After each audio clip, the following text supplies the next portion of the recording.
Assalamualaikum students, I hope you're all doing fine. This is Inya here with another video from STEM International, welcoming you all once again. और geography book 6 को हम continue करने जा रहे हैं. Chapter number 4 हम start कर रहे हैं. चैप्टर नंबर 4 में हम फॉरेस्ट के बारे में पढ़ रहे हैं.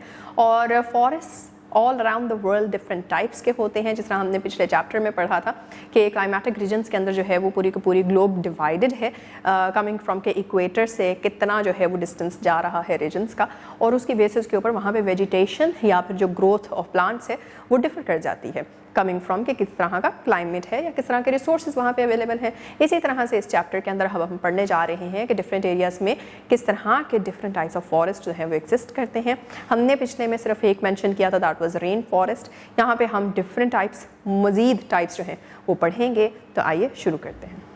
तो बच्चों, सबसे पहले तो हम ये देख लेते हैं कि हमारी नेचुरल वेजिटेशन में और फिर वो वेजिटेशन जो कि मैन मेड होती है या मैन मेड एक्टिविटीज़ की वजह से होती है, उसमें डिफरेंस क्या है. सबसे पहले नेचुरल वेजिटेशन जो होती है वो डिपेंड करती है कि आपके नेचुरल रिसोर्सेज क्या हैं, सॉइल की फर्टिलिटी खुद ब खुद किस तरह की है. वहाँ पे ना ही तो कोई पेस्टिसाइड इस्तेमाल हो रहा है क्रॉप्स के ग्रो करने में या प्लांट्स के ग्रो करने में, ना ही कोई आप जो है फर्टिलाइजर्स ऐड कर रहे हैं, सिंथेटिक कोई उसको जो है वो ग्रोथ इंक्रीज़ करने के केमिकल्स दे रहे हैं. और दूसरी चीज़, वहाँ पे रेनफॉल कितनी है, वहाँ का टेम्परेचर क्या है, वहाँ की विंड किस तरह की है, या फिर उधर की सॉइल की नेचुरल फर्टिलिटी किस तरह की है. ये सारी चीज़ों के ऊपर आपकी नेचुरल वेजिटेशन जो है वो डिपेंड करती है. और दूसरी चीज़ आ जाती है आपकी एग्रीकल्चर. तो एग्रीकल्चर के अंदर सिर्फ और सिर्फ प्लांट्स ही नहीं, बल्कि आपकी जो लाइफ स्टॉक की रेयरिंग होती है, फार्मिंग होती है, वो भी एग्रीकल्चर का ही पार्ट है. और अगर हम सिर्फ प्लांट्स की बात करते हैं तो मोस्टली सिर्फ और सिर्फ वो चीज़ें उगाई जाती हैं इन अ लार्जर और एट अ लार्जर स्केल जिसका हमें जो है वो इकोनॉमिक कोई ना कोई बेनिफिट मिल रहा है, या फिर लोगों की नीड है, रिक्वायरमेंट है खाने की, तो उसको फुलफ़िल करने के लिए जो है वो बन रहा है. जिस तरह कैश क्रॉप्स की हमने लास्ट चैप्टर में भी बात की थी. कैश क्रॉप्स जो हैं वो हमारी एग्रीकल्चर का पार्ट हैं, जिसके अंदर मेज़ आ गया, कॉटन आ गया, आपके शुगर केन आ गया, और ये सारी की सारी डिफरेंट जो चीज़ें हैं या क्रॉप्स हैं ये एक्सपोर्ट की जाती हैं, जिसकी वजह से इकोनॉमी बूस्ट हो जाती है. सो this is the basic difference between natural vegetation and agricultural vegetation.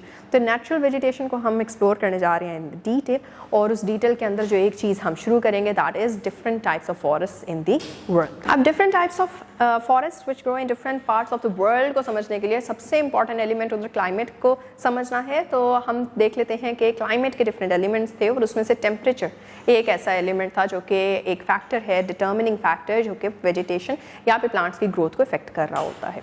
तो उसके अंदर टेम्परेचर किस तरह से है. टेम्परेचर फॉर एग्जांपल अगर तो माइल्ड है, वार्म है, हॉटर क्लाइमेट है, इक्वेटर के आसपास वाली जगह है, तो वहाँ पे टेम्परेचर ज़्यादा होने की वजह से ट्रीज़ लाइक मेहॉगनी जो है वो वहाँ पे बढ़ जाते हैं, कैनोपी ट्रीज़ जो हैं वो वहाँ पे उग जाते हैं, और आप वहाँ पे लश ग्रीन रेन फॉरेस्ट जो हैं वो पाते हैं. जबकि अगर हम बात करते हैं टेम्परेचर के कम होते जाने की, फॉर एग्जांपल आपके जो पोलर रीजन्स हैं ऑफ द वर्ल्ड, वहाँ पे टेम्परेचर ड्रॉप हो जाता है. तो वहाँ पे हमने पढ़ा था कि किस तरह से जो है वो आर्कटिक आपकी ग्रास है, या फिर जो है वो आर्कटिक विलो भी है एक प्लांट का नाम, और उसके अलावा इस तरह की श्रब्स हैं जिनकी रूट्स जो हैं वो बहुत ज़्यादा डीपर इनटू द ग्राउंड नहीं पेनिट्रेट करती, बल्कि ऑन सरफेस लेवल रहती हैं.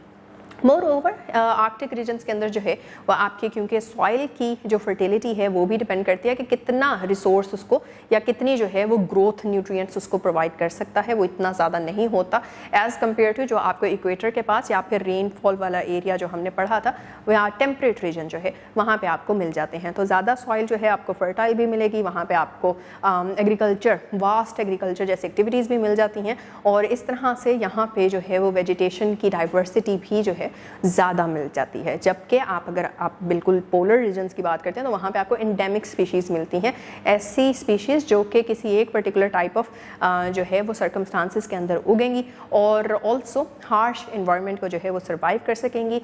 किसी रिसोर्स की कमी है, जिस तरह पानी की कमी है या फिर आपके सॉइल न्यूट्रिएंट्स की कमी है, तो उसको भी बर्दाश्त कर सकती हैं और उसमें भी ग्रो कर जाती है. बुक के अंदर आप देख रहे हैं फिगर 4.2 ए. फिगर 4.2 ए देखें तो मेहॉगनी ट्रीज़ आपको नज़र आ रही हैं ढेर सारे. ये ट्रॉपिकल रीजन के अंदर आपको मिलते हैं.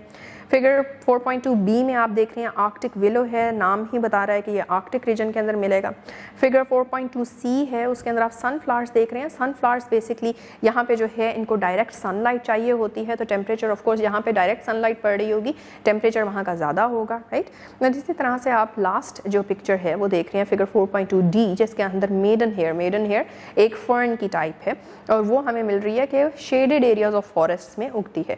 फॉरेस्ट के अंदर जो टॉप के या फिर जो टॉलर आपके ट्रीज़ होते हैं, क्योंकि वो कवर कर लेते हैं, मोस्ट सनलाइट वही ले जाते हैं, उनकी जो टॉप होती है या उनकी जो रूफ होती है, कह लें कैनोपी जैसे कहते हैं, वो ले जाती है, तो जो उनके अंडर ग्रो कर रहे होते हैं प्लांट्स, उनको सही या प्रॉपर सनलाइट नहीं मिलती। तो वो किस तरह से अडेप्ट करते हैं या वो किस तरह से सर्वाइव करते हैं, वो इस तरह से सर्वाइव कर जाते हैं कि वो कम सनलाइट में ही जो है ग्रो करना सीख जाते हैं।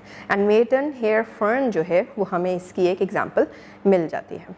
नेक्स्ट हम पढ़ते हैं कि एक और एलिमेंट है जिसकी बेसिस के ऊपर वेजिटेशन का डिफरेंस अराउंड द वर्ल्ड जो है वो हमें मिल जाता है, दैट इज़ प्रेसिपिटेशन। प्रेसिपिटेशन अगर तो ज़्यादा होगी तो कुछ ऐसे ट्रीज़ हैं या कुछ ऐसे प्लांट्स हैं जो कि ज़्यादा पानी की रिक्वायरमेंट होती है उनकी, और इसलिए वो रेन फॉरेस्ट के अंदर जो है वो हमें मिल जाते हैं। जिस तरह आपके पास जो है वो कैपॉक ट्री जो है वो एक इस तरह की पर्टिकुलर एग्जांपल है जो आपको रेन फॉरेस्ट में मिलेगी।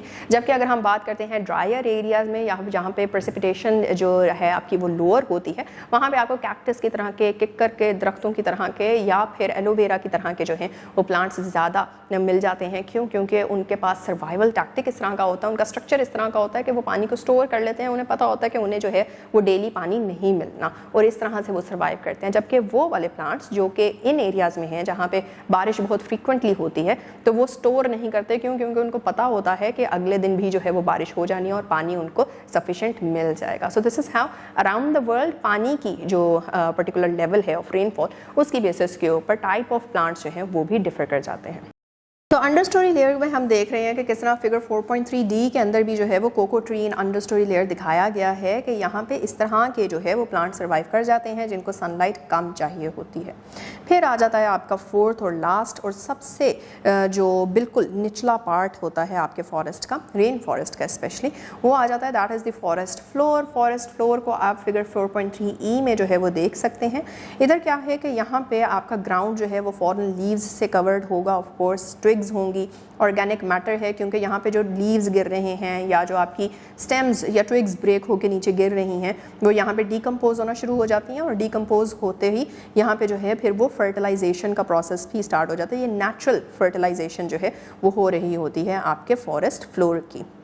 अब यहाँ पे सनलाइट जो है वो बहुत ही लिमिटेड सी पहुँचती है, लेकिन उसके बावजूद यहाँ पे ढेर सारी प्लांट स्पीशीज़, फंजाई, इंसेक्ट्स और स्मॉल मैमल्स जो हैं वो आपको सर्वाइव होते हुए दिख जाते हैं। और साथ ही साथ ये सारा का सारा एरिया जो है वो nutrient cycling, as said before, कि डीकम्पोजिशन की वजह से जो है वो ऑर्गेनिक मटेरियल कन्वर्ट हो रहा होता है इनटू न्यूट्रिएंट्स, और वो न्यूट्रिएंट्स जो है फॉरेस्ट फ्लोर में एब्जॉर्ब हो जाते हैं, और एब्जॉर्ब होने के बाद वहाँ पे न्यूअर ग्रोथ या फिर एग्जिस्टिंग जो आपके प्लांट्स होते हैं उनको सारे के सारे न्यूट्रिएंट्स की वजह से उनकी ग्रोथ जो है वो थ्राइव करती है।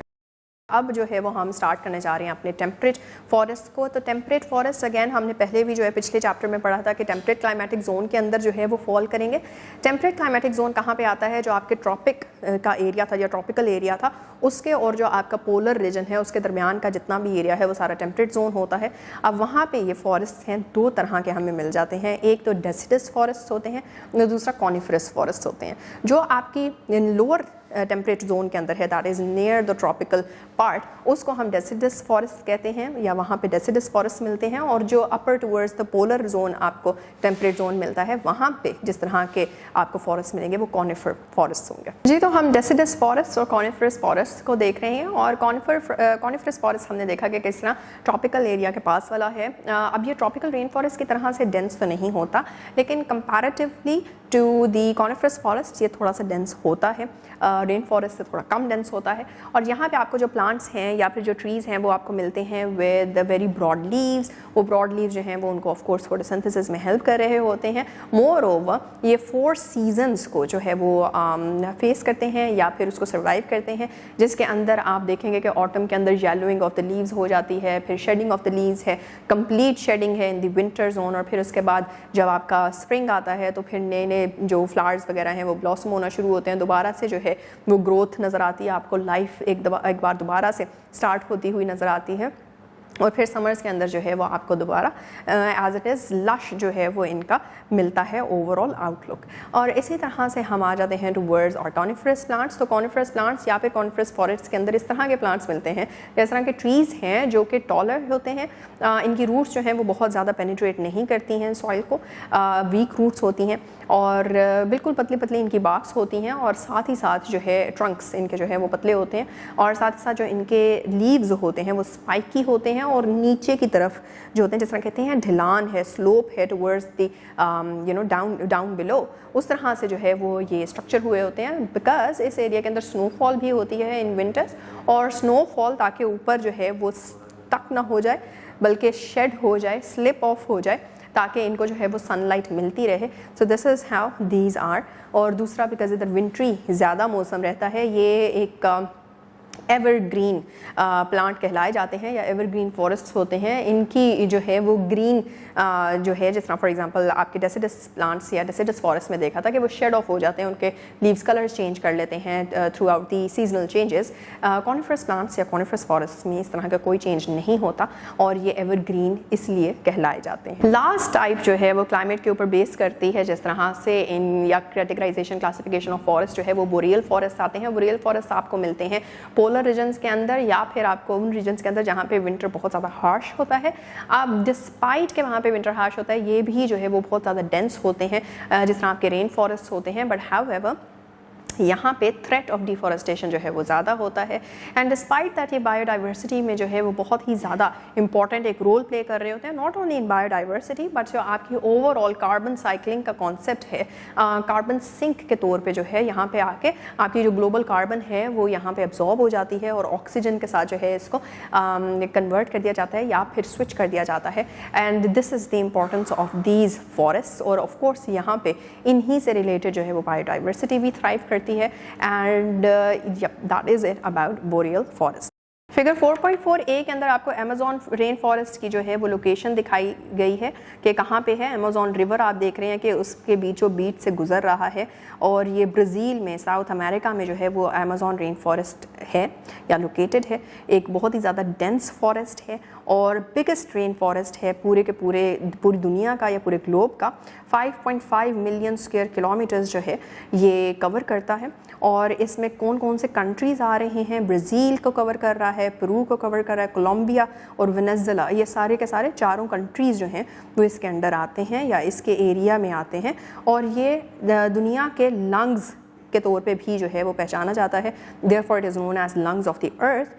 क्यों? क्योंकि ये ऑक्सीजन की जो प्रोविज़न है उसमें बहुत ही ज़्यादा इम्पॉर्टेंट रोल जो है वो प्रोवाइड करता है। सेकेंड इंपॉर्टेंस बायोडाइवर्सिटी के तौर पे आ रही है जो कि आपको पेज 58 पे प्रोवाइड की गई है। एक पाई चार्ट भी आपको दिया गया है जिसमें दिखाया जा रहा है कि 4% जो अमेज़ॉन रेन फॉरेस्ट का एरिया है वहाँ 30% पूरी दुनिया के एनिमल्स और प्लांट स्पीशीज़ जो हैं वहाँ पे मिल जाते हैं और इस वजह से ये सबसे बड़ा हैबिटेट भी है प्लांट्स और एनिमल स्पीशीज़ का। और इसके अलावा 2500 टाइप्स ऑफ ट्रीज़ जो हैं वो आपको यहाँ पे मिलते हैं। Over 3 million species of plants and जो एनिमल्स है वो यहाँ पे आपको मिल रही हैं और इसके अलावा 30% of the world species diversity भी यहाँ पे मिल जाती है। Then we come towards another importance of your Amazon rainforest और वो है जी सोर्स ऑफ ऑक्सीजन। आप देख रहे हैं फिगर 4.4c के अंदर एक डेंस फॉरेस्ट है which is responsible for oxygen production, climate regulation. तो यहाँ से आपको जो है वो कार्बन सिंक के तौर पर ये काम कर रहा होता है। और साथ ही साथ सोर्स ऑफ ऑक्सीजन के अंदर एक और बात, क्योंकि ऑफ कोर्स इतने ढेर सारे प्लांट्स हैं और वो फोटोसिंथेसिस का प्रोसेस जो है वो कर रहे हैं, तो उस प्रोसेस के थ्रू कार्बन एक तो वो यूज़ करते हैं और दूसरा ऑक्सीजन वो है हमारे लिए एटमॉस्फेयर में रिलीज़ कर देते हैं जो हम तक पहुंचता है और हम तक ही नहीं बल्कि बाकी एनिमल्स तक भी पहुंचता है and that is how we are able to respire with each day. तीसरी जो इंपॉर्टेंस इसकी आती है that is as a carbon storage. Carbon storage कह लें या कार्बन सिंक कह लें, ये वो एरिया बनता है जहाँ पे आपके ग्लोब का जितना भी कार्बन इमिट हो रही है, कार्बन की जो क्वांटिटी है वो क्योंकि दिन ब दिन बढ़ती जा रही है बिकॉज ऑफ आवर एक्टिविटीज़ और सो, तो उसकी वजह से कार्बन सिर्फ और सिर्फ यही नहीं कि वो बस हमारी एटमॉस्फेयर में ज़्यादा हो गया, बल्कि कार्बन की वजह से जो है वो आपका ग्रीन हाउस गैस इफेक्ट और ग्लोबल वार्मिंग का जो फिनोमेना है वो भी ट्रिगर होता है, जिसकी वजह से ओवरऑल ग्लोब के जो टेम्परेचर्स हैं वो वार्मर एंड वार्मर होते जा रहे हैं, जिसकी वजह से हमें चैलेंजेस फेस करने को मिल रहे हैं। 2012 में फ्लड आया, फिर उसके बाद 2022 में फ्लड आया, सो एंड सो।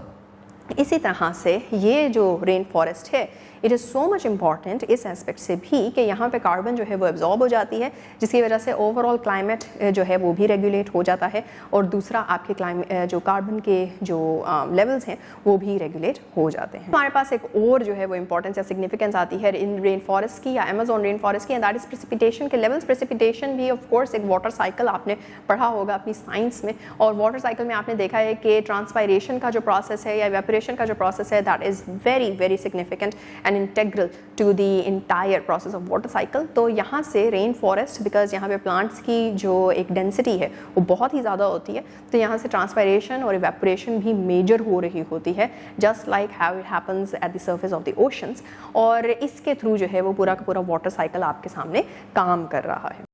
तो बच्चों इस पर्टिकुलर वीडियो में हमने क्या देखा, हमने देखा कि किस तरह से जो है वो फॉरेस्ट डिवाइडेड हैं depending on the climatic zone division of the world, और उसके अंदर डिफरेंट टाइप्स ऑफ फॉरेस्ट को हमने देखा, 5 क्लासिफिकेशंस को भी देख लिया। फिर उसके बाद ऑन बेसिस ऑफ क्लाइमेट जो है वो हम 3 क्लासिफिकेशंस की तरफ उनको ले आए थे। ट्रॉपिकल आपके हो गए, फिर बोरियल हो गए आपके, और फिर आपके साथ ही साथ टेम्परेट हैं, और उसके अंदर भी 2 तरह के हमने डिफरेंट फॉरेस्ट को पढ़ा, डेसिडस और कॉनिफरस, और लास्टली जो है वो हमने अमेजोन रेन फॉरेस्ट को इन वेरी मच डिटेल जो है वो हमने देखा, उसकी significance coming from various aspects को भी देखा। आप इन सब चीज़ों को रिवाइज कीजिएगा till we meet in the next video. Next video के अंदर नेक्स्ट पोर्शन जिसके अंदर हम इकोनॉमिक इंपॉर्टेंस ऑफ फॉरेस्ट को जो है वो डिस्कस करेंगे, साथ ही साथ पाकिस्तान को भी जो है वो अंडर लाइमलाइट ले आएंगे।